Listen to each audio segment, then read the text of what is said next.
Oh, hello. Welcome. It's been another disappointing result, but another match review to whack off this season. And myself, Kai, and Mehdi once again will chew the fat over a 0-0 draw. For what feels like the upteenth time in 2020-21 season. Poor performance generally. It's a rare occasion where we go away from home, don't pick up any 3 points, and questions are now being asked of the personnel on the pitch, and I'm assuming still in and amongst the social media ranks on the touchline as well. But alas, we are once again a point. We're still 6 points clear of Chelsea. Before Liverpool play tonight in a few minutes, they're about 10 clear of Liverpool now. Really, it's a case of just trying to secure the Champions League. That's it. That's all I can say. Gentlemen, welcome as always. Pleasure to have you on. We were discussing before we went on air various topics regarding our opportunities and the general play of the game today. Obviously, we've come away with yet another 0-0 draw and a point away from home.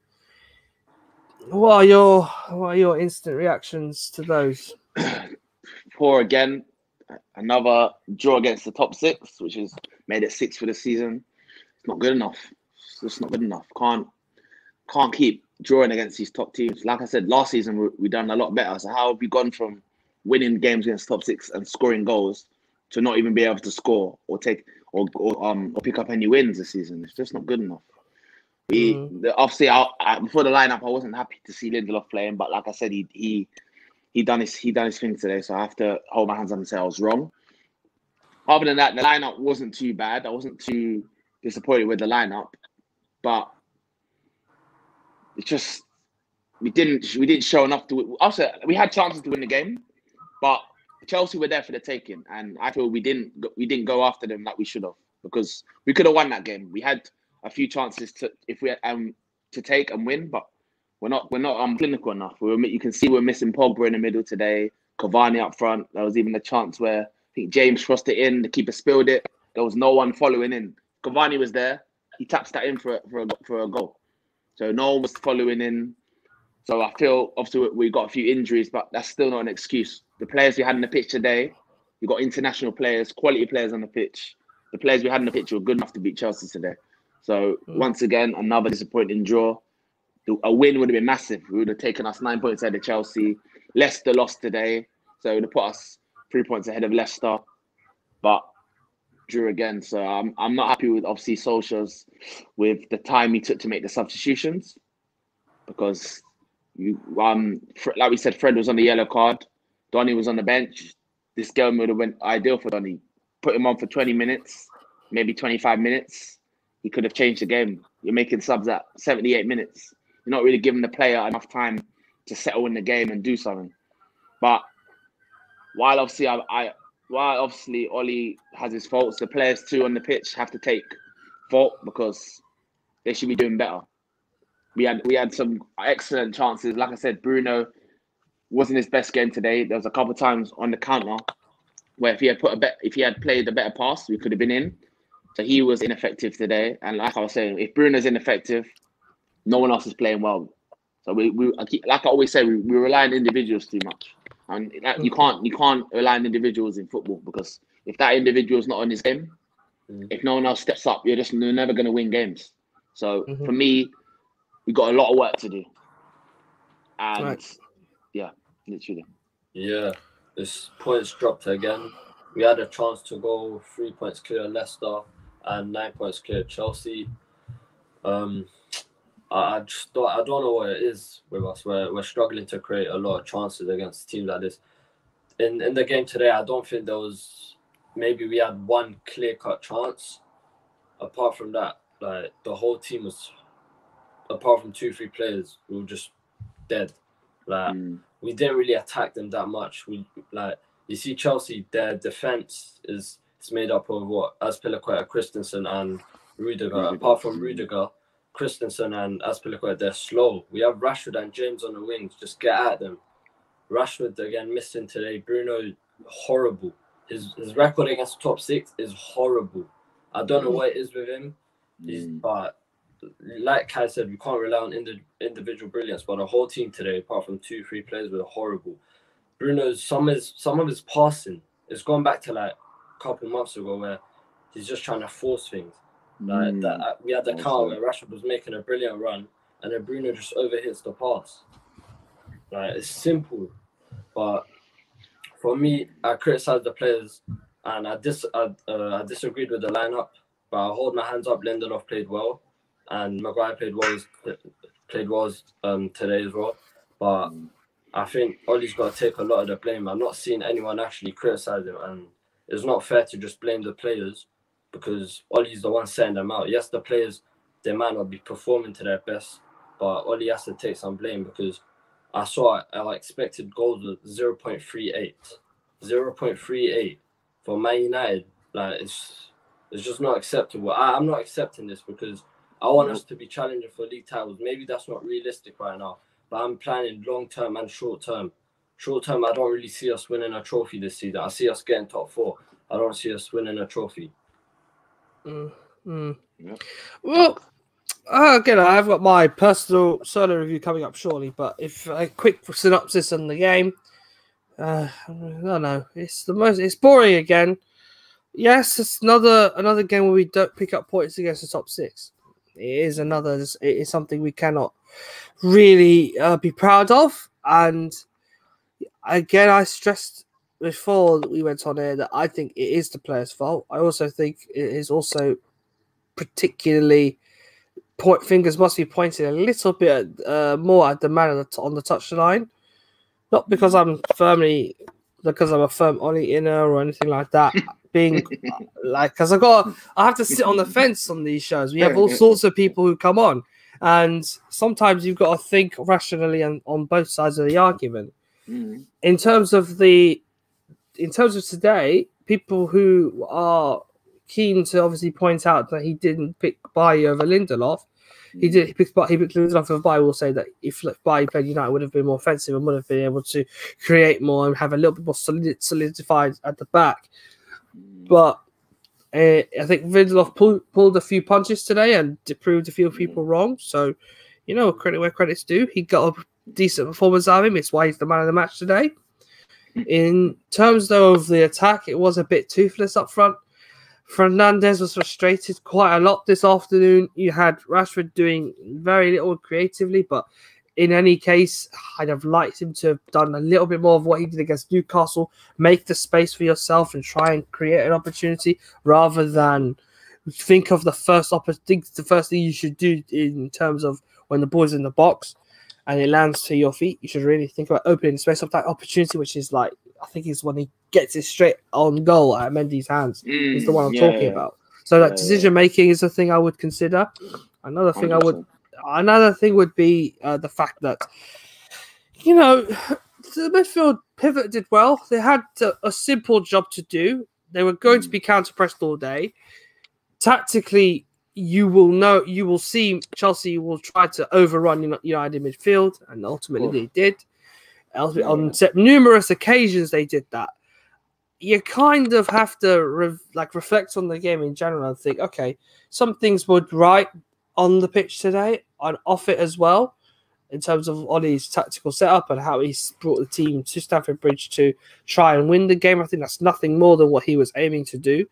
But ultimately, it's the display that was disappointing all of us, knowing we should really be seeing off Chelsea the way they are right now. And I mean, it's not good reading, but the top 6 table, I've sat it here, stuck it on my phone right next to me. It's not pretty.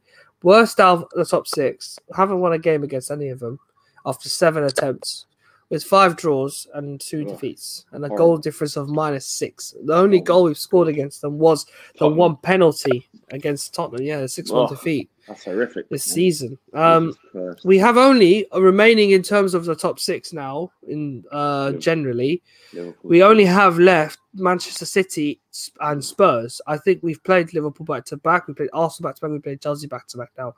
So we only have City and Spurs. We played Liverpool twice. We've played Liverpool twice. Yeah, I think we have. No, sorry. Once we got them again. We played FA Cup. Sorry, my apologies. I was thinking about the FA Cup tie. I thought they counted as 2, but yeah, we do play them we have 3 more against them. It's against the current trio above. Above the bottom half of that table are the teams that we have to play. All of them have, in different moods right now. Liverpool obviously now in a completely different race altogether. City are running away with it. So really for United, it's just to go there and show face, in my opinion. If they're really serious about catching City, then the first thing you should, it's a long shot, but the first thing you should do is, you should really win this game if you're serious about it. Liverpool, as I said, you never know. The Spurs, okay, they won today, but yeah, they're hot and cold anyway, man. They are hot and cold, yes, but they've also got priorities such as the Europa League as well. Mourinho will now have all his eggs in that basket, I think, if Spurs cannot get into the top 6. And we know from previous, Mourinho will take trophies seriously, but still, next games are huge. And yeah, but I'll cover more of that in my own show. But let's talk about the game a bit more, boys. You've got obviously a lot of opinions on the selection and also the performance, but another thing we should take into consideration is that today's another missed opportunity for United to extend the gap after Leicester were beaten by Arsenal today. A very rare defeat for them at home. Back-to-back after their defeat in the Europa League on Thursday, it would have been an opportunity to go 3 points clear, and Chelsea would be 9 points behind us as well, meaning it would be a very tricky gap to close for those teams. Now, this time last season, before the shutdown, United were outside of the top 4. They were the chasers. They were the team looking to get in there behind Leicester and Chelsea. This year, Chelsea, being the team who are chasing, are now feeling a little bit more empowered by the fact they haven't lost today. They are still unbeaten under Thomas Tuchel, and there's still plenty of football left to play. They don't have, as I recall, they don't have such a difficult run-in. But they're also putting that together with a Champions League first leg advantage over Atletico Madrid, the quarterfinal and the quarterfinals of the FA Cup. So they've got quite a lot on their plate as well. Still, though, they made it hard for United today, and yet again proved that yes, we're still going to be in that race for the top 4, no matter how far away you try to get away from us, how hard you try to get away from us. So reflecting on that, guys, very quickly, how much of a importance is it now for United against the remaining teams in the top 6 and around us? Is it that we pick up these results quickly and try and secure this position in the league before we end up having one of those squeaky bum time moments? We can't afford to drop any more points because we've got Palace this week on Wednesday, don't we? Mm-hmm. Yeah, it's a huge game. It's a huge game. We've got to get back to winning. Got to win against Palace. Obviously, City is going to be a very difficult game, so I'm not going to hold much hope in that game. We can try, but if it's anything like today, then they're going to beat us. So, but other than the City game, we need to try and pick up as many points as possible because obviously Leicester have lost a few players as well. So they've lost a few of their like, big players. So it might be tough for them to get top 4 now. So obviously Chelsea are 6 points now. If Liverpool win today, 6 points for them. So we really can't afford to drop too much more points. I said even today we needed to win, but obviously because Leicester didn't win, it's not as bad because they dropped points too. So we're still ahead of them. But we need to try and win the remaining games that we have left, and like you said, secure Champions League football as soon as possible. So we're not going to the last day of the season or last 2 games thinking, oh, we have to win. If we get it done before the last 2 games, then at least we're in there. So, yeah. I think against Palace, we're going to struggle because they play that low block, that sort of 4-5-1 or 4-4-2 formation. And against the remaining top 6 sides that we have, we just have to pick up as many points. If we can get the 3 points, it'd be better. But I don't see us getting 3 points against either of the top 6 sides that we have to play. I think we will finish top 4 because our attack will probably carry us there because of the amount of goals that we've scored this season. So I'm not worried about top 4. In my opinion, I think we'll get it, but that's it. Nothing's guaranteed. So. Not with us. No, nothing is ever guaranteed. Let's go. Okay, well, I think the biggest talking point from today, and like I said, I tweeted it out. I'm confused. I don't know what sport I'm watching anymore. I actually actively tweeted it out. Noah McElroy, a friend of the show, who's on a bit of a sabbatical because he's doing exams at the moment, but obviously wish him well. He responded saying that it's a version of football and volleyball today. Now, earlier this season, after the Eric Dyer incident against Newcastle, which gave Newcastle a penalty after Spurs were 1-0 up in up to the 94th minute. Yeah.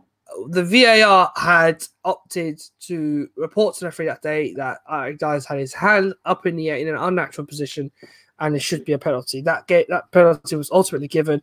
It led to similar way like today, but the opposite style, outrage on social media about that particular decision, about why the handball rule was the way it was, and it felt a bit unfair on players who tried to inadvertently get the hand out of the way of the ball, and so avoid not giving away any set pieces or a penalty, especially even in the attacking situations. Now, today, I think this is the first time today since the rule has been changed early in the season regarding that handball, to where it now must be an intentional motion to either block the ball or your arm is in an unnatural position. If it hits the player's hand though, but the player is still, let's say he's not attempting to deflect the ball away from someone, that is now considered a penalty. The thing with Hudson-Odoi is that his hand looks like it's like this, and the ball lands on top of it. In any case, 6 of one, half a dozen the others, what the referee says. Luke Shaw made a comment after the game, and it's as follows. I even heard the referee say to Harry, if it's a pen, it's going to cause a lot of people to talk afterwards. So not only was he influenced by the fact that it could possibly lead to a worse backlash. Now, let's say now United win 1-0 and the penalty was the only goal scored today. That would have led to a huge backlash by not just fans of Chelsea, but fans of all the clubs in the league as to how harsh a decision it was for it to be a penalty. And I have to say, guys, I am a bit shocked, but I said it earlier. I selfishly didn't want it to be given because the way the game was going, I think it'd have ruined the tempo. United would sit back all day after scoring. Probably. Would not allow Chelsea to have the freedom because going for the way we were going for it was a bit more entertaining in that sense than it was watching us sit back and hold on to a 1-goal lead, because all we're really going to do is counter them. And yeah, effective as it may be, it's kind of annoying to watch. I'd like us to just be good against play opposition. Football, yeah. Play football, not play the anti. Yeah, exactly. Yeah. Don't get 1-0 and just anti-football it. I hate that. So anyway, ultimately, I selfishly didn't want it to be given. Yes, it's a penalty, but I ultimately didn't want it to be given just so that it didn't ruin the game in general. Now, don't use my point of view as an example, but what would you consider now to be a penalty in this day and age? Well, obviously a penalty is if you're sometimes it's accidental, but if your hand's in an unnatural position, then it's obviously a penalty. And you could see in that instance that Hudson-Odoi, his hand didn't need to be there. At first view, I'm not gonna lie, I didn't even know it was him that handballed. I thought it was Greenwood at first on first view. But now, obviously, when we watched it back again, we saw that it was Hudson-Odoi that handballed it first. And as soon as I saw that, I said blatant penalty. His hand didn't need to be up there. So for me, it is a penalty. And I was when I saw it, I thought, yeah, definite penalty. I was getting ready for Bruno to get the ball, and then he goes to the monitor and comes back, and it's like no penalty. I was like, huh? It's a blatant penalty. His hand's in an unnatural position. It's a pen, but obviously, what can you do? Can't get them all. Yeah. For me, I don't know. I don't even know what a penalty is anymore. But I think it would have been harsh to give it. Yeah, I guess so. Yeah. Both players are Green was challenging for the ball, and he makes a slight movement with his arm, so that might have caused Hudson-Odoi to make that movement for his hands to be in that position. But I don't think you can give that as a pen because it's a bit harsh. I'm looking, as I said, it would have ruined the game for a spectacle. And I'd also consider it to be like unfair on Hudson-Odoi. Then again, he was subject to, in the semi-final of the FA Cup last season, a penalty that was given to United. And on that day, it meant nothing on that day because it led to us losing 3-1. But he was probably thinking his by surely not again. And he's lucky today, really. But United have been hard done by, yes. Solskjaer's press conference said the following: I'm a bit concerned we don't get that penalty after the noises that were made a couple of months ago. Clearly, there's a point of managers influencing referees. I wonder where I heard that before. Somewhere in Sheffield right now, Jurgen Klopp is licking his lips. Man. Can't be using excuses, He's somewhere out there, Jurgen Klopp is licking his lips in happiness. Of course he is. He's had something. I mean, we've all disputed that for a long time now. It has been clear that since United had been collecting and amassing consistent amounts of penalties early in the season, and Jurgen Klopp cried foul about it, suddenly United aren't getting any of them. And it's not good. It's not good. I think we're really being hard done by, boys. Oh, we are definitely being hard done by. I wouldn't say today, but I'd say previous. In general, yeah. There's other games where we should have had a penalty, like blatant penalties, and they're not giving it. Yeah. Or not even just penalties, other decisions that are not given, like the Sheffield United game, for example. Yeah. That game where Maguire scored the header and they said foul. We're not getting them decisions anymore. Do you think then? Okay, let's see if we balance it out a little bit. The day we played Chelsea at Old Trafford, I think we've seen the still of Harry Maguire holding, quite literally, manhandling Azpilicueta. Now, VAR on that day ignores it. No penalty, nothing. It's true. Right? And currently, these sorts of things even each other out over a season. So for us, we got away with that one. And another time. Thank you. And he kicked Who him. was it? Yeah. It was in last season's game out. Yeah. It was another one though this season at Old Trafford as well. I can't remember it. It was McTominay was on the ground, but also the other. I think. I think it was McTominay on the ground, and someone else was. I think whoever it was for Chelsea was holding Maguire. I think it was it might have been Jay. I think it was James, maybe possibly. James, I think. So like you said, it evens itself out. Over a season, these are the sort of things that when you looking back at the way the season wears on, how you reflect on those decisions, I think, okay, that time we got away with it.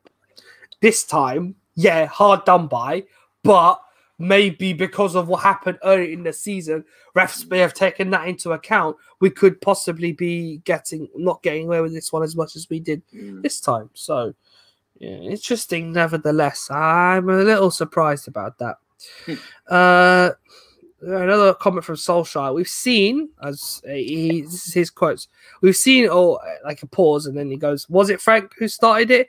There was loads of talk about us getting penalties when there was no doubt whatsoever." And now, of course, we should have had a penalty. It's as clear as it is.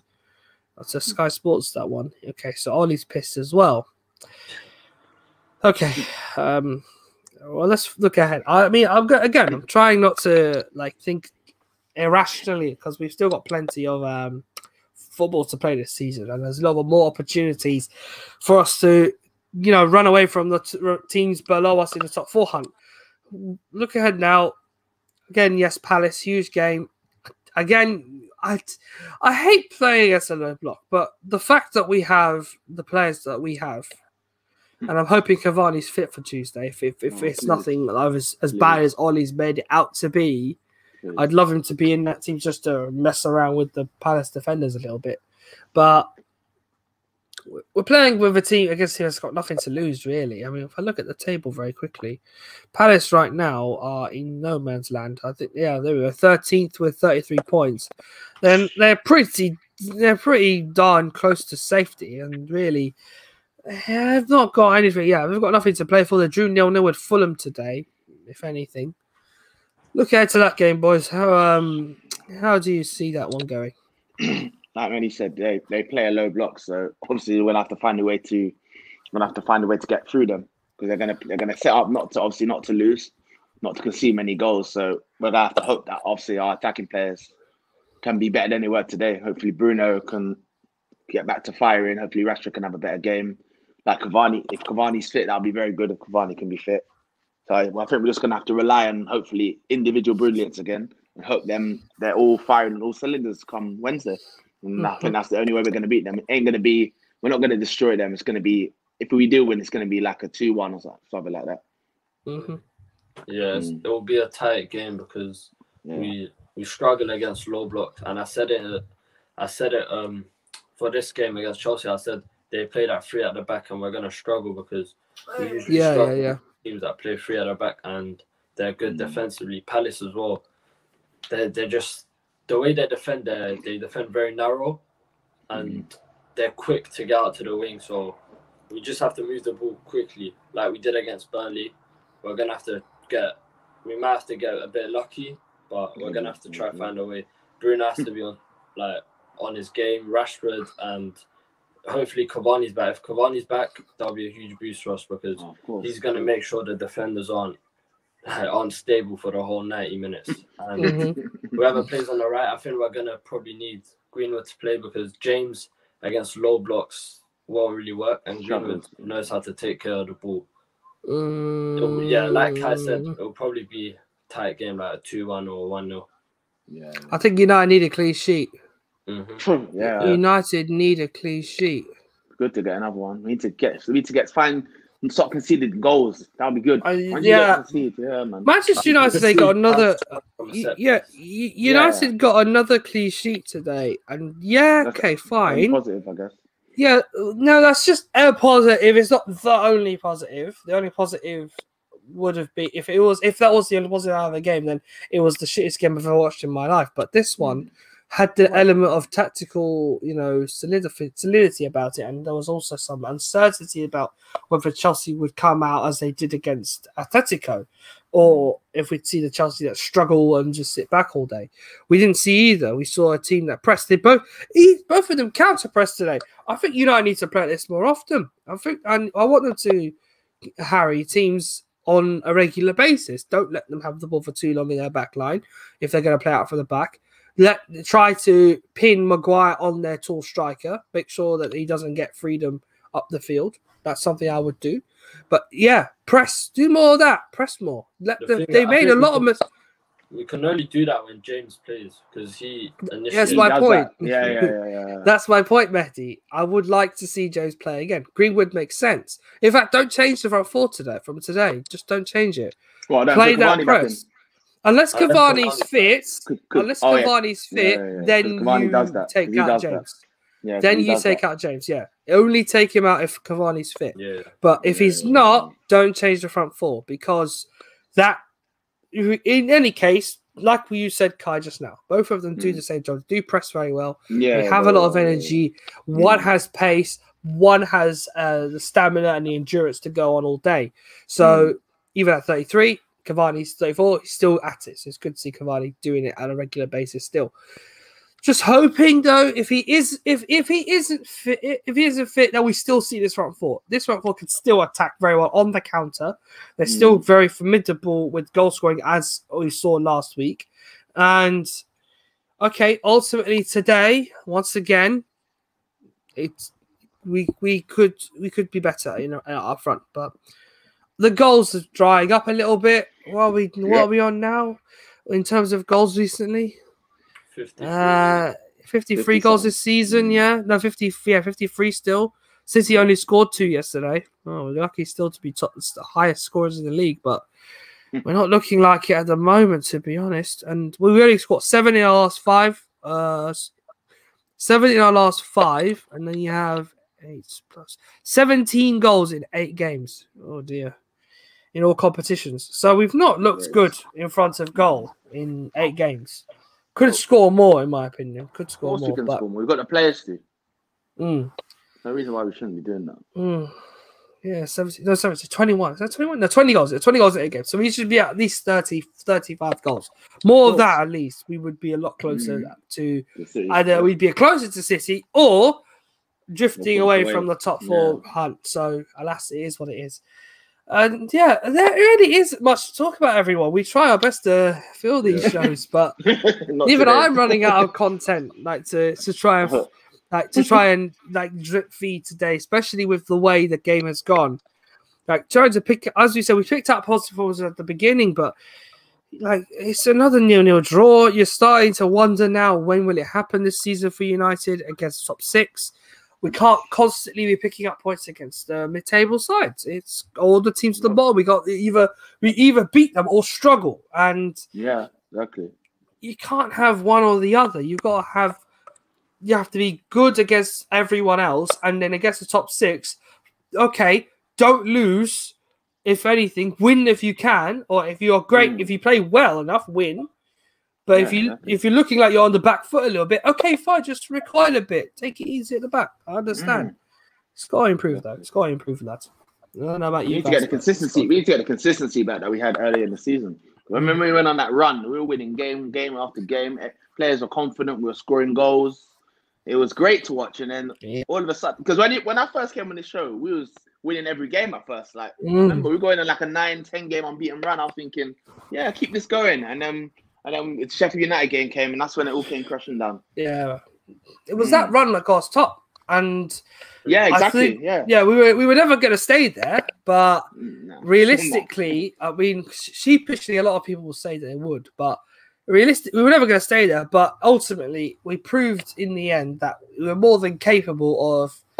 If we got it right, we would stay. Points that we give away. That's that's it. Yeah, the game away. The Everton game will be one.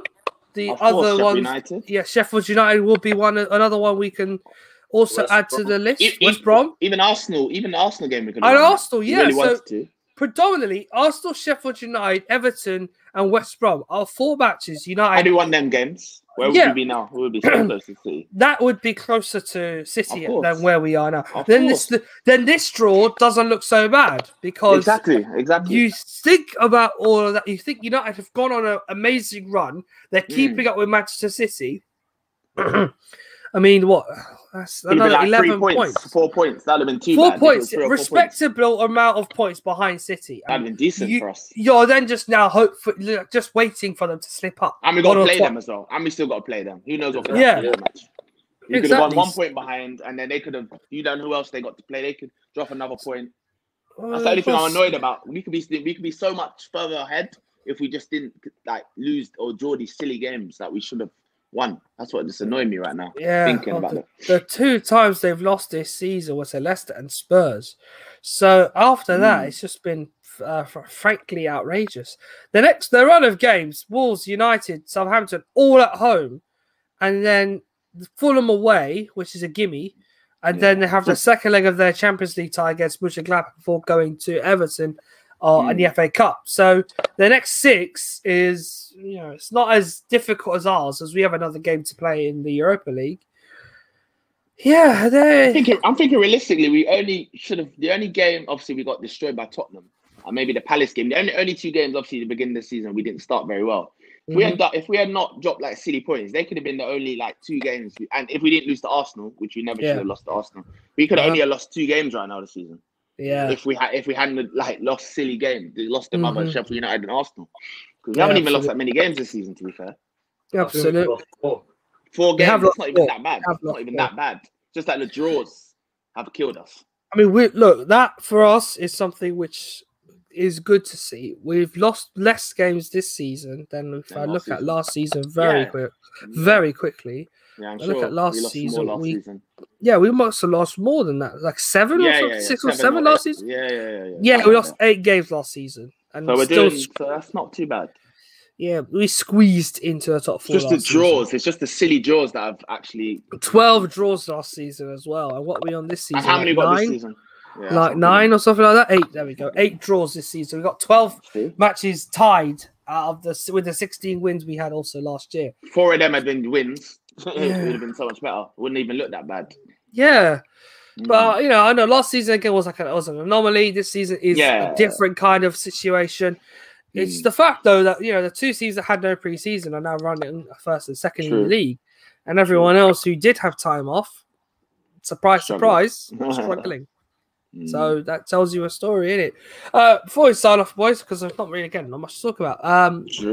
You guys, we all agree on Victor Lindelof as man at the start, but do you have any personal players you think deserve a notified response today? Like I said, Shaw played well again. Can't fault him. De Gea, obviously, he only had 1 save to make, but he made a pretty decent save when he had to. And James, I think I was quite impressed with James again. He didn't obviously have as much end product, but I was happy obviously with his work rate, the way he, even though if he gave it away, he was always trying to get back in and make up for his mistake. So I'd say them 3, I'd say. Yeah, Mehdi? Yeah, I'd say Luke Shaw again, brilliant. Dan James, the one thing that you're guaranteed with him is his work rate. That exactly. Whenever he loses the ball, he'll always try and win it back. I think Lindelof as well, he was good today. And as much as I don't hate the hair, I just don't think he's the best that he was. I think that he made a couple good saves today. Yeah, he done his thing today. His distribution in the first half was a bit shaky. Yeah, that one. Pass, I think, I was thinking, went straight on. to the Chelsea. He made that one world-class save. Yeah, top save. Shot. Yeah, could have lost the game with that. So got to rate him for that. Aye. Yeah, surprising good save from David Day. Good shout for me too. But ultimately, yet again, here we are. Depressing. Very much. Yeah, but as always, Mehdi, Kai, appreciate you guys coming on, man. Really, anytime. Really enjoy your insight and your opinions of this afternoon. Yes, another no draw because it's top 6. Oh my God. Hopefully Wednesday we're back with a win. Yeah, here's the hoping. My show's coming up in a minute. I'll talk a bit more about the game, and you guys can get involved in that one as well. That's you on the other side of the screen. You can get involved in the comment section and all that, so come and join me for that one in a minute. But you guys, as always, thank you so much. If you like, subscribe and share, and I'll see you in a minute. But to these guys, cheers for coming on, and I'll see you soon. Take care. See you guys now. See you later. Bye.